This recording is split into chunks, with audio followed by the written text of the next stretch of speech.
तर्क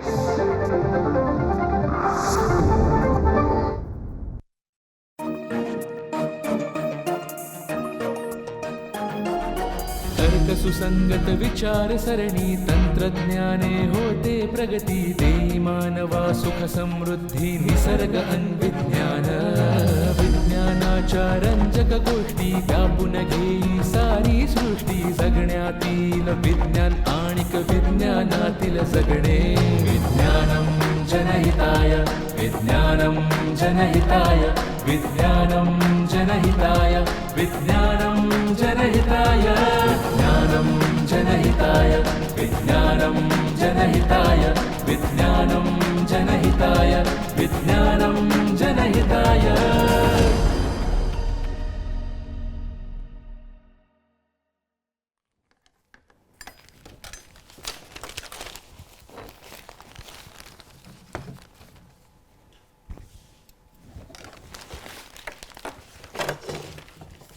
अनुश्री आवरलं की नाही? हो हो हो मला माहिती आहे तुला चहा हवाय.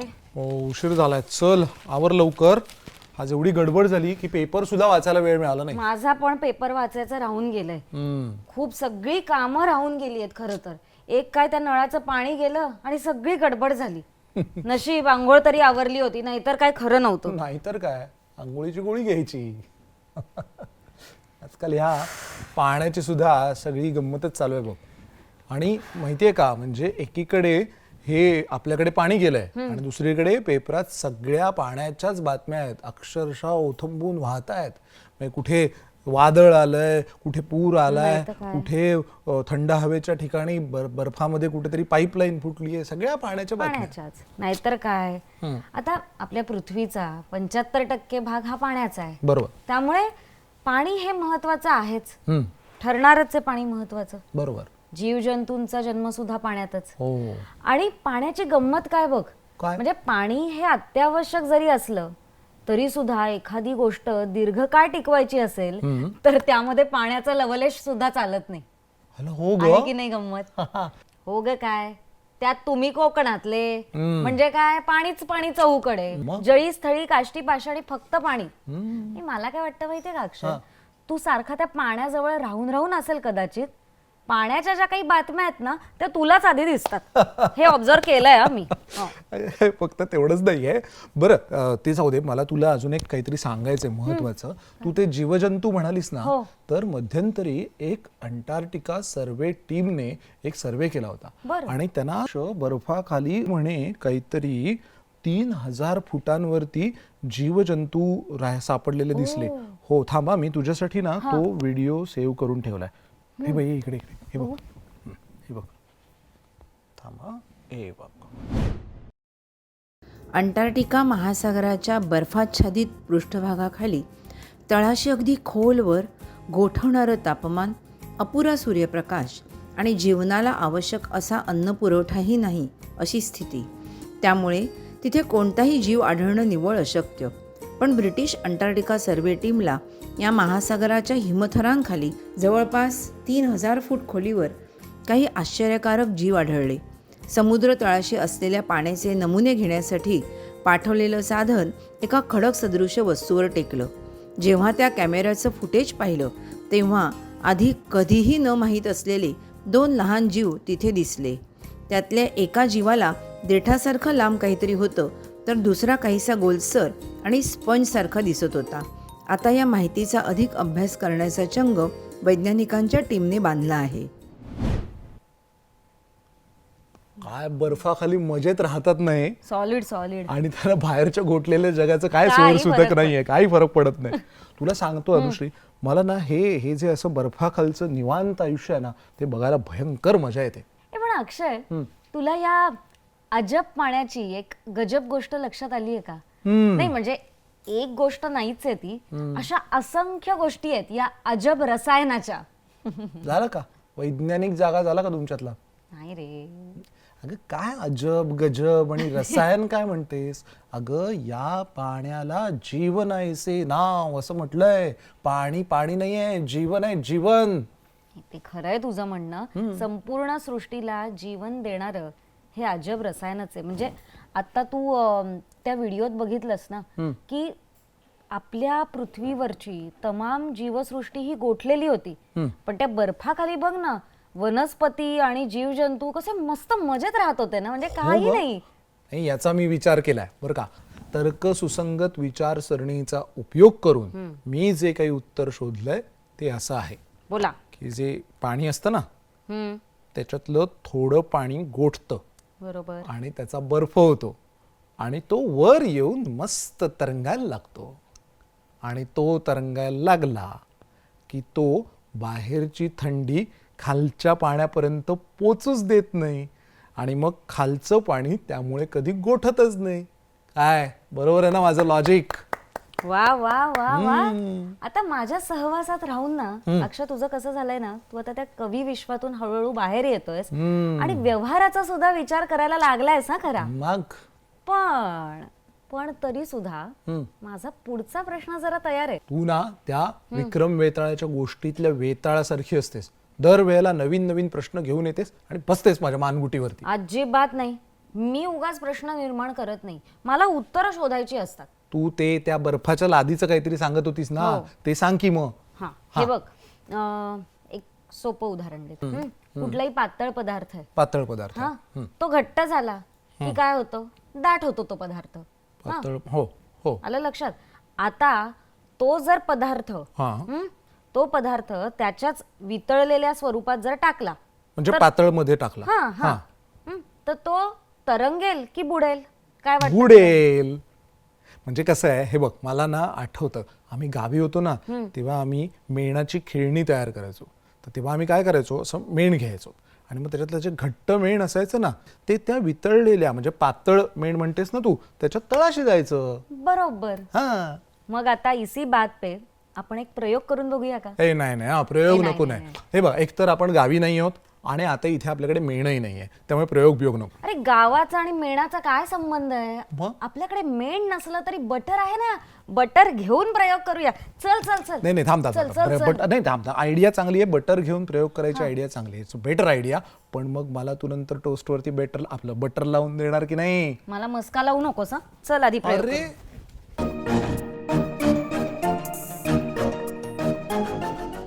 हे बघ, मी आता ना हे बटर असं वितळवून घेतलंय, मस्त गरम केलंय. मी आता हे ओतते. मी इथे पाणी आणून ठेवलेलं आहे बघ. हा, हे बघ, आता ना हा जो घट्ट जो बटरचा तुकडा आहे हा या पातळ बटर मध्ये असा टाकते आणि तो बर्फ टाक त्याच्यात. हा, माझ्याकडे बर्फ हा टाकला. काय झालं? बर्फाचा तुकडा वर तरंगतोय आणि ते बटर हळू हळू हळू गेलं तळाला. गेलं. भारी. मग काय, म्हणूनच तर मी म्हणत होते ना पाण्याला अजब रसायन. म्हणजे काय, तर स्वतः हलकं होऊन तरंगत ते आणि खालच्या पाण्याला गोठण्यापासून वाचवतं. म्हणजे जे इतर पदार्थ असतात ना, तर ते कसे गोठले की आक्रसतात, पण पाणी मात्र आक्रसत नाही, मग? तर ते पसरतं रे. सिंपल. अगं खरंच ग, म्हणजे हे अजबच रसायन आहे H2O आपलं पाणी. आणि तू म्हणतेस की पाणी थंड होताना पसरतं. हो.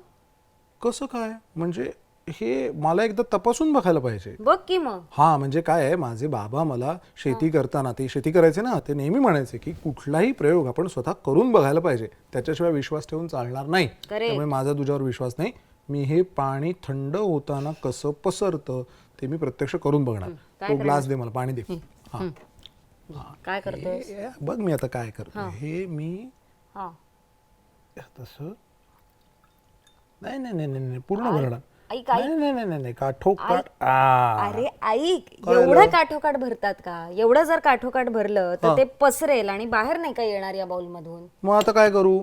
आता काय, एवढ्या मोठ्या जर घेराच्या बाउल मध्ये तू पाणी टाकलंस तर तुला ते पातळी वाढतीये नाही वाढते ते काही कळणार नाही.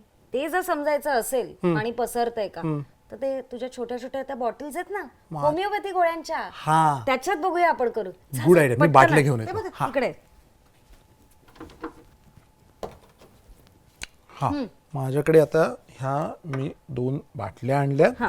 आता मी ह्या बाउल मधलं पाणी ह्याच्यात ओततो. सावकाश, मला डबल काम करू नकोस. हा, नाही नाही थांब, मी बाटलीच बुडवतो ना मस्तपैकी. काही कर, सांडवू नको. नाही सांडवत. माझी कामं वाढवू नकोस रे बाबा. नाही वाढवत. हे बघ, एवढं भरू का कमी करू? बस बस बरोबर नाही, थोडं कमी करतो. प्रसरण पाहुण्यांना दे. हा, वा. हे एक झाली मुलगा बाटली परीक्षेत पास झाला बरं का. एकदम. आता ही दुसरी बाटली. आता थांबा. हा बघा, बरोबर एकदम एकदम. बरोबर. हा. समसमान. समसमान. आता ह्या दोन्ही बाटल्या मी नेऊन ठेवतो फ्रीजर मध्ये. दोन्ही नाही रे. हा, एकच ठेवायचं नाही. हा, ती ठेवली फ्रीजर मध्ये, पण त्याला बर्फ व्हायला खूप वेळ लागणार. हा तोपर्यंत तू काय कर, तू तुझं जलपुराण सुरू ठेव आणि मला एक मस्त कविता सुचलीये, ती जाऊन मी लिहितो. अरे अरे अरे हा, मग माझं पुराण कोण ऐकणार? मीच ऐकणार बाईसाहेब, पण मी तुमचं पुराण ऐकलं तर नंतर माझी कविता मात्र ऐकायच्या. झालं. ऐक ना, मला एक सांग, तू आता म्हणालास ना बर्फ व्हायला वेळ लागणार, हा. असं का बरं म्हणालास? असं का म्हणालो म्हणजे अनुभव आहे माझा तसा. म्हणजे हे बघ, तुला सांगतो, पाणी थंड व्हायला भरपूर वेळ लागतो आणि तसंच ते गरम व्हायला सुद्धा खूप वेळ लागतो. तुला ना मी माझ्या एका लहानपणातली आठवण सांगतो. म्हणजे तेव्हा जेव्हा मी वेंगुर्ल्याला होतो ना, तेव्हाची आठवण आहे माझ्या लहानपणीची. झालं. म्हणजे माझं विज्ञान पुराण आणि तुझं गाव पुराण नेहमी एकमेकांना पुरून उरतं. एक्झॅक्टली. हा, तर अनु ऐक ना, मला अनुभव म्हणजे काय आहे, लहानपणी ना आम्ही आंघोळीसाठी गरम पाण्यासाठी बंब पेटवायचो आणि भरपूर वेळ झगडलं की मग थोड्या वेळानंतर गरम पाणी मिळायचं. पण तू हे विसरलास का काय? की एकदा का पाणी तापवलं की ते गरमच राहतं, गार व्हायला खूप वेळ लागतो. अगं हो, भरपूर वेळ गरम पाणी मिळायचं. आणि त्याहून तुला गंमत माहितीये का, आमच्या वेंगुर्ल्याच्या समुद्राच्या पाण्याची गंमत सांगतो, उन्हाळ्यातली. ते ना संध्याकाळी असं बराच वेळ गरम असायचं, अशी मजा यायची. पण महाशय, तुम्ही हे विसरलात का की सकाळी उन्हावर आली, वाळूचे चटके पायाला लागले तरी समुद्राच्या पाण्यात असा थंडावा असतो, हो की नाही? काय अनुश्री मॅडम, अमेरिकेत कॉलेजमध्ये शिकायला जात होता का सकाळी उठून समुद्रावर भटकायला जात होता? हा? हे रे, कसलं काय, माझ्या कॉलेज जवळ काही समुद्र नव्हता, नाहीतर नक्कीच तिकडेच गेले असते. मग तुला कसं हे माहिती सगळं? अरे पण माहिती असतं ना आपल्याला. म्हणजे पाणी सावकाश तापतं, हा. याचं कारण असं की पाण्यात उष्मा धरून ठेवण्याची क्षमता जास्त असते आणि म्हणून ते सावकाश थंड होतं. हा, म्हणजे उष्मा धरून ठेवतं म्हणून ते सावकाश तापतं. हो, म्हणूनच ही अजब पाण्याची आणखीन एक करामत, आणि म्हणूनच मी अजब रसायन म्हटलं. नाही, पण हा पाण्याचा गुण म्हणूया ना, यात कसली आली आहे करामत? पाण्याच्या ना प्रचंड उष्णता धारण करण्याच्या क्षमतेमुळेच तर पाण्याची वाफ व्हायला वेळ लागतो ना. हो ग, मग संपून गेलं असतं पाणी. खरंच आहे की. आणि तीच गत बर्फाची सुद्धा. म्हणजे बर्फाला वितळण्यासाठी खूप उष्णता लागते, नाहीतर. हो, खरंच ग अनुश्री. म्हणजे एव्हा ना सगळे बर्फाचे डोंगर वितळून सगळीकडे जलप्रलय झाला असता ग. जाऊ दे जाऊ दे, ते डोंगर जाऊ दे आणि बर्फ सुद्धा जाऊ दे. जाऊ दे. पण अगदी साधी गोष्ट आहे. हा. आपल्याला एखादा गरम पदार्थ जर थंड करायचा असेल हा. तर तो आपण पाण्यात ठेवतोच ना. हो, म्हणजे तुला जेव्हा उशीर झालेला असतो तेव्हा तू कसा चहाचा कप पाण्याच्या वाडग्यात ठेवून ढवळत बसतेस, बरोबर ना? Exactly. हा. आणि बघ ना, जिथे नद्या असतात, ओढे असतात, कारंजे असतात, तर तिथला आसपासचा प्रदेश सुद्धा कसा थंडगार असतो ना, तो सुद्धा पाण्याच्या याच गुणधर्मामुळे. तर या आपल्या गुणी पाण्यावर मला एक कविता सुचते आहे. माझी डायरी कविता म्हणजे पाणी आणि कविता नको रे बाबा. तुला म्हणजे ना कुठल्याही विषयावर कविता सुचू शकतात. हो, अगं तुम्हाला कुठेही जसं विज्ञान दिसतं तशी मला कुठेही कविता सुचू पण शकते. तसं नाहीये, कारण विज्ञान हे सगळीकडे असतंच. म्हणूनच तर म्हणतो ना आपण, विज्ञानम जनहिताय. दर वेळेला हा वैज्ञानिक दृष्टिकोन असण्याचा अट्टहास का असतो तुम्हा मंडळींचा? छे छे, अजिबात अट्टहास नाही. हा, म्हणजे परवाच आपला विषय झाला, तूच म्हणालास की नाही काय म्हणालो? की शाळा सुटली तसं आणि विज्ञान विज्ञान- सुद्धा हो, सुटलं. हो. पण तसं नाही अरे. मग? कारण मुळात विज्ञान हा काही फक्त पाठ्यपुस्तकांपुरता मर्यादित विषय नाहीच आहे. हा, बरोबर आहे ग. विज्ञान म्हणजे तर्कसुसंगत विचारसरणी. आणि प्रत्येकाने असा विचार करायलाच हवा, नाहीतर फसगत होते. फसगत होते? ती कशी काय? बघायचंय तुला? हो. चल दाखवते कशी फसगत होते.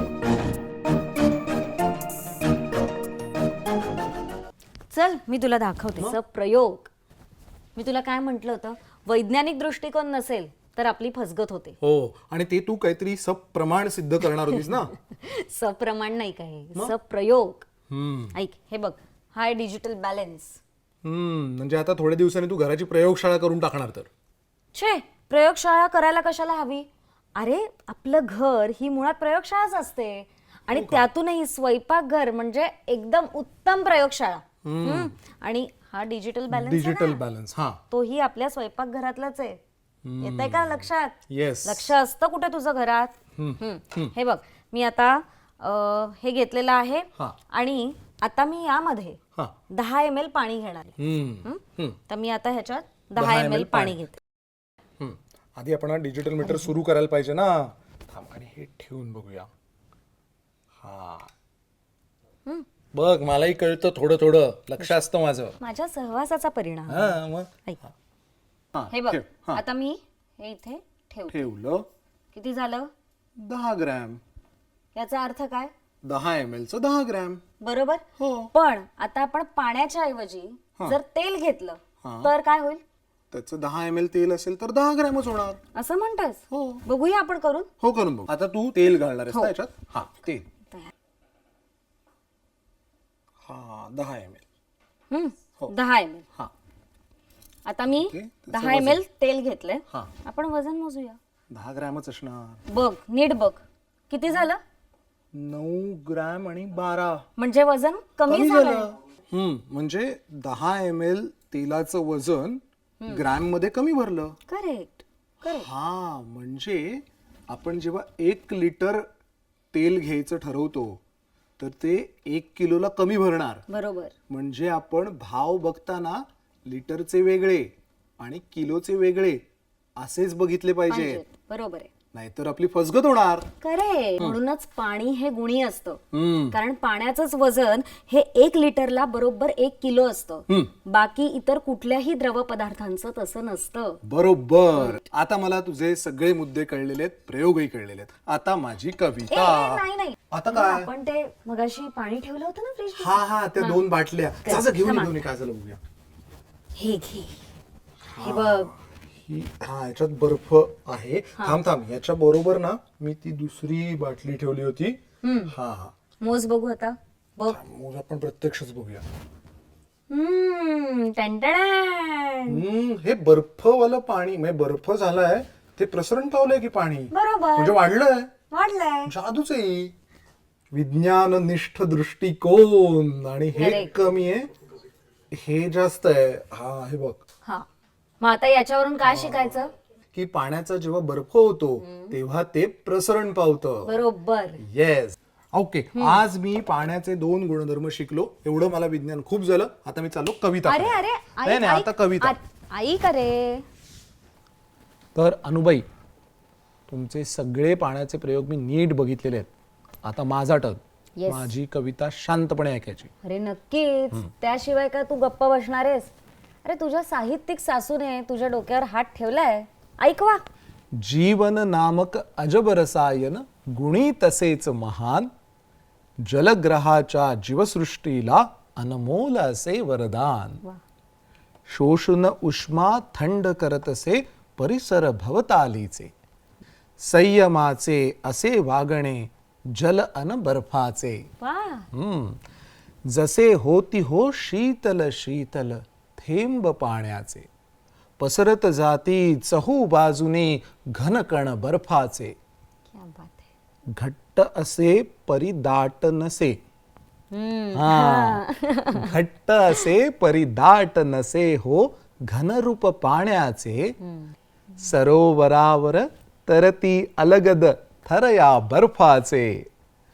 तळन गाठता वरचे वरती थंडी झेलून घेती. कळलं का? आतील सृष्टी सही सलामत हिमथर रक्षण करीती. घरोघरी हे गुणी पाणी आपुल्या सर्वांच्या, देऊ आदर जपू त्यास नको अतिपरिचयात अवज्ञा. आणि आता शेवटचं कडवं ऐका. नवल कथा ह्या नसती साऱ्या सहज शुद्ध हे ज्ञान, अजब जगातील सत्य कथा या रोमांचक विज्ञान. वा अजब जगातील सत्य कथा या रोमांचक विज्ञान. रोमांचक विज्ञान. वा वा वा वा वा वा टाळ्यांचा गजर. हा? एकदम आवडली की नाही? वा, वा. अगदी आवडली. थँक्यू या थँक्यू गुणी बाळाने गुणी पाण्यावर फारच बहारदार कविता रचली आहे. Thank you thank you. ए पण अक्षय, खरंच म्हणजे पाण्याचा आदर करणं, ते जपून वापरणं हे खूप गरजेचं आहे रे. पाणी जपून वापरलं नाही तर साधारण 2030 पर्यंत भारतातली 50% जनता ही विना पाण्याची राहणार आहे. त्यांना पाणीच मिळणार नाहीये. तू आता जे म्हणालास त्याची आपल्या सुज्ञ प्रेक्षकांना पुरेपूर जाणीव आहे याची मला खात्री आहे. बरोबर. आणि ते नेहमी हे ऐकतच असतात आणि त्यांना हे सगळं माहिती आहे.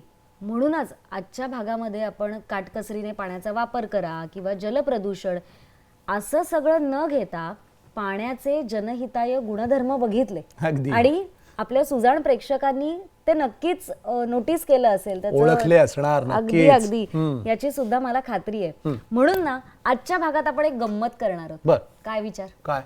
आजच्या भागात ना आपण प्रेक्षकांना काही प्रश्न विचारणार आहोत, पण प्रेक्षकांनी त्याचं टेन्शन घेण्याची अजिबात गरज नाहीये, कारण आजच्या भागातल्या प्रश्नांची उत्तरं आज आपणच देणार आहोत. बेश. पण पुढच्या भागापासून ही उत्तरं तुम्हाला द्यायची आहेत बरं का, की कोल्ड्रिंकच्या बाटल्या काठोकाठ का भरत नाहीत?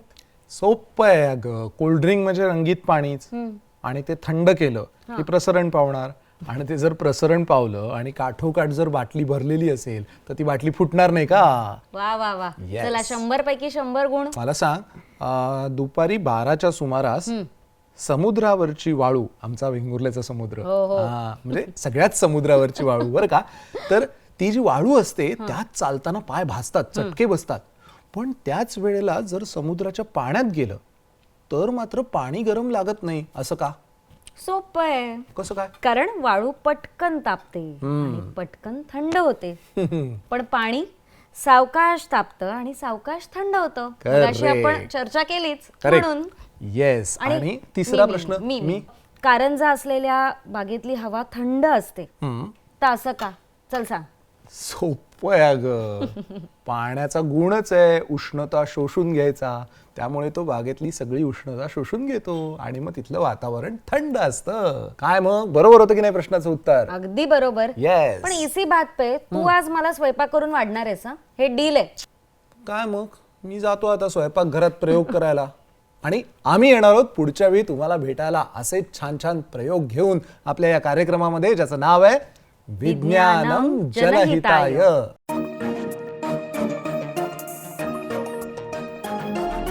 तर्क सुसंगत विचार सरणी तंत्रज्ञाने होते प्रगती. देई मानवा सुख समृद्धी निसर्ग अन्विज्ञान. विज्ञानाच्या रंजक गोष्टी व्यापून घेई सारी सृष्टी. जगण्यातील विज्ञान आणिक विज्ञानातील जगणे. विज्ञानम जनहिताय विज्ञानम जनहिताय विज्ञानम जनहिताय विज्ञानम जनहिताय विज्ञानम जनहिताय विज्ञानम जनहिताय विज्ञानम जनहिताय विज्ञानम जनहिताय.